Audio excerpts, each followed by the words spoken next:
En 1810, la caída del poder colonial español no significó la inmediata formación de un Estado nacional.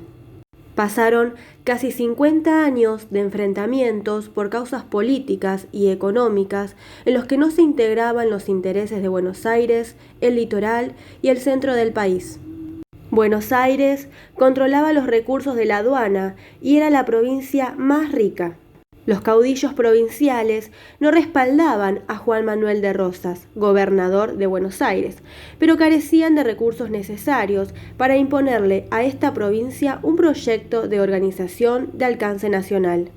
En 1853, el ejército de la Confederación Argentina, al mando de Juan Manuel de Rosas, fue derrotado por el Ejército Grande, compuesto por las fuerzas del Brasil, Uruguay y las provincias de Entre Ríos, Corrientes y Santa Fe, liderado por Justo José de Urquiza. La batalla de Caseros abrió el camino a la unidad nacional.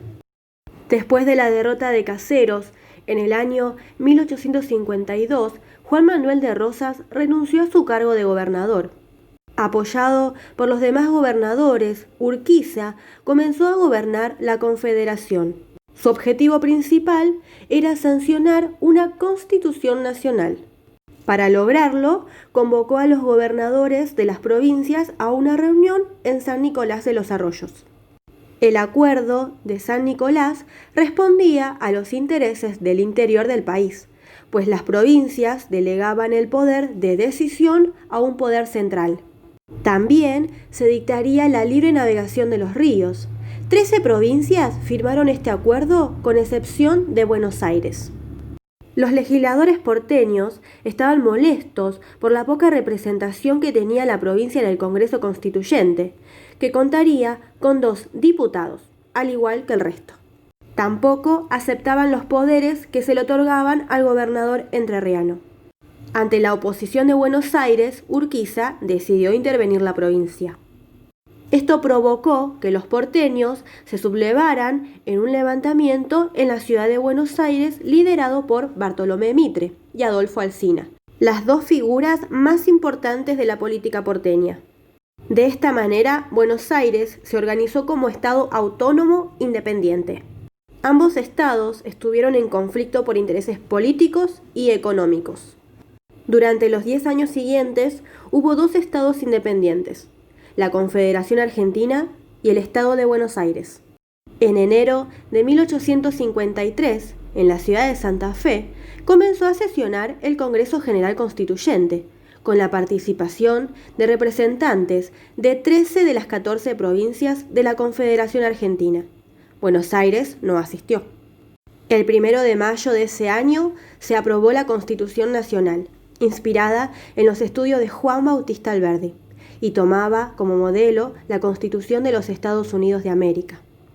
La nueva Carta Magna fue aceptada el 9 de julio de 1853 por todas las provincias, a excepción de Buenos Aires. La Constitución decretó la nacionalización de la aduana y la federalización de Buenos Aires, que sería, a partir de ese momento, la capital de la nación. Nuestro territorio quedó dividido en estados de Buenos Aires y Confederación Argentina. Una vez que las provincias juraron la Constitución, se dispuso la creación de un colegio electoral que eligió como presidente a Justo José de Urquiza y como vicepresidente a Salvador María del Carril. Para organizar el Estado, Urquiza buscó integrar las provincias en gobiernos profesionales bajo un régimen federal. El flamante mandatario tenía el propósito de modernizar el país y consolidar las instituciones del Estado, pero surgieron problemas económicos. Aunque la ciudad de Buenos Aires era la capital del país, el gobierno debió instalarse en Paraná, Entre Ríos.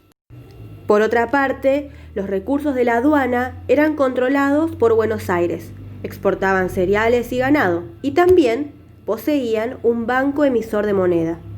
Estos obstáculos, más los desacuerdos con algunas provincias que no veían con buenos ojos el poder que había concentrado el presidente, provocaron movimientos revolucionarios. Tal es el caso del Noroeste y Cuyo, que empezaron a simpatizar con Buenos Aires. Con el objetivo de contar con mayores recursos, el Congreso de la Confederación sancionó la Ley de Derechos Diferenciales. Esta norma estableció un impuesto especial a los productos procedentes de Europa que entraran por el puerto de Buenos Aires. De este modo, los comerciantes europeos elegirían descargar sus barcos en los puertos de la Confederación, como el de Rosario. Esta medida no resultó eficaz, ya que era imposible competir con el puerto de Buenos Aires. Por otra parte, las provincias vivían realidades diferentes. Las del litoral tenían productos ganaderos para exportar a Europa, mientras que del interior no contaban con ese recurso. Los enfrentamientos entre la Confederación y Buenos Aires no se demoraron.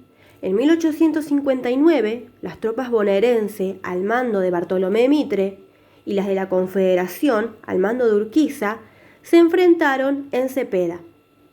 Tras la derrota de Mitre, ambos bandos firmaron el Pacto de San José de Flores, con la voluntad de alcanzar la ansiada unidad nacional y con la condición de que Buenos Aires pudiera proponer cambios en la Constitución Nacional. Además, la provincia de Buenos Aires conservaba todos sus edificios y la aduana pasaba a ser nacional. En 1860, cuando Mitre gobernaba la provincia de Buenos Aires y Santiago Derqui presidía la Confederación, surgieron otros conflictos. Las provincias de Mendoza y Santiago del Estero simpatizaban con Buenos Aires y amenazaban con rebelarse contra el gobierno. Mitre aprovechó esta situación para imponer modificaciones a la Constitución Nacional que reducían el poder del gobierno nacional y resguardaban el poder de Buenos Aires.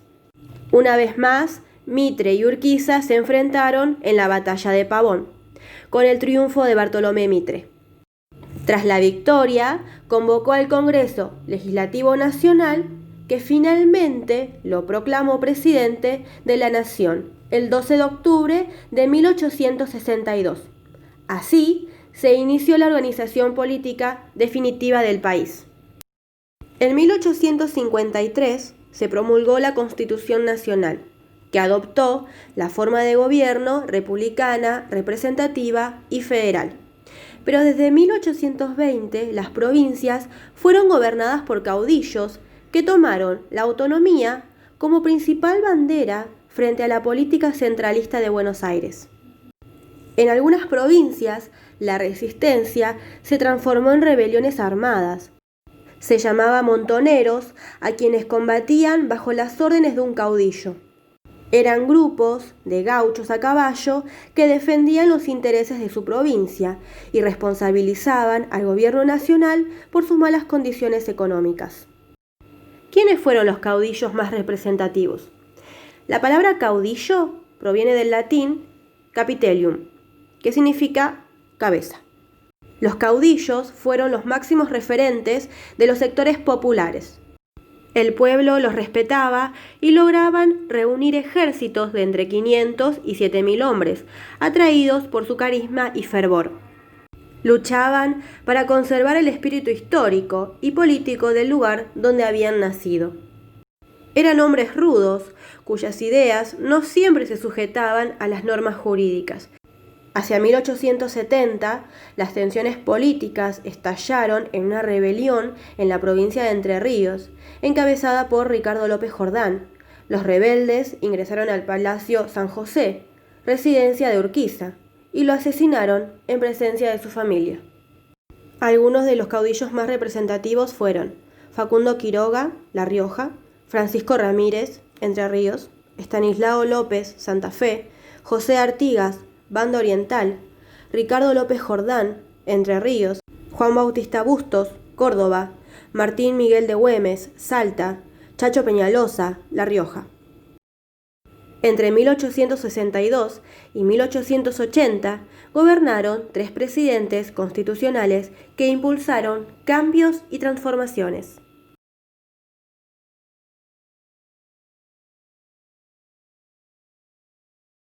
La relación entre los gobiernos criollos y los pueblos originarios de la Patagonia fue siempre problemática, y hacia 1870 los conflictos se agudizaron.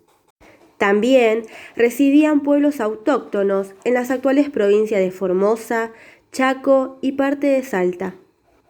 En 1875, el ministro de Guerra, Adolfo Alsina, durante el gobierno de Avellaneda, propuso un avance paulatino hacia el sur mediante el asentamiento de fortines y pequeños poblados. Fallecido Alsina, fue reemplazado por Julio Argentino Roca, quien tenía ideas mucho más extremas.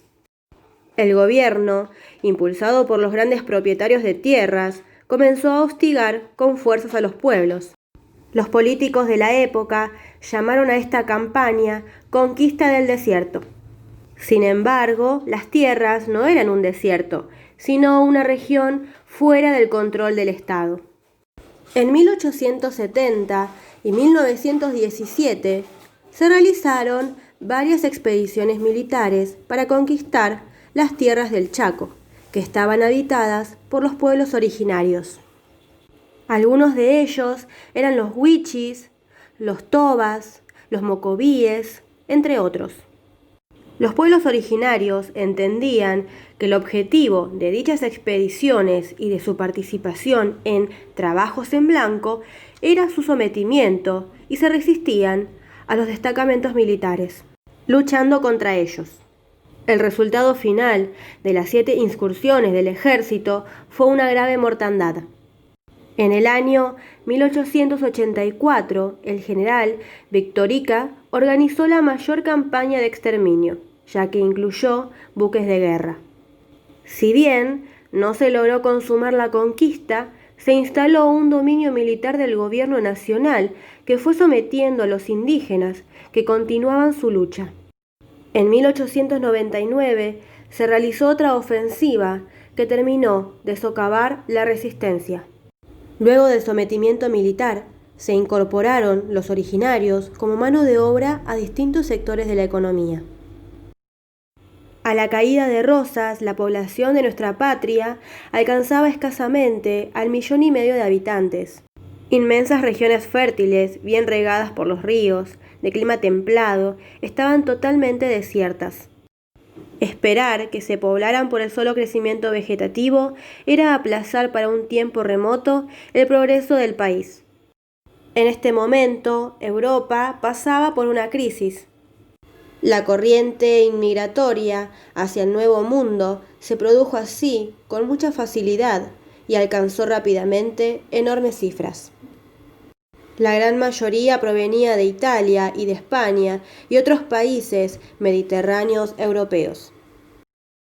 Desde 1852 hasta 1930 se desarrolló un modelo económico que ha dejado huellas en nuestro país, el modelo agroexportador. Consistía en vender recursos provenientes de la tierra, producciones del campo. La nación argentina era un país joven que buscaba ser reconocido por los países del exterior.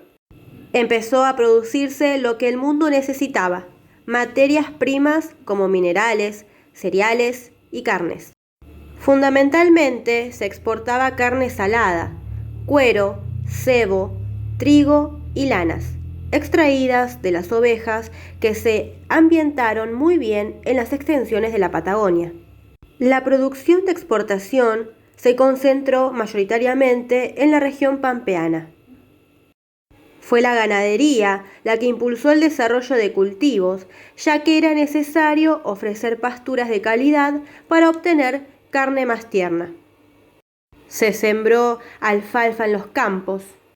Los establecimientos nuevos eran de 2 tipos: campos de cría, en los que se criaban al ganado los primeros años, y campos de invernada, ubicados cerca de las grandes ciudades y puertos.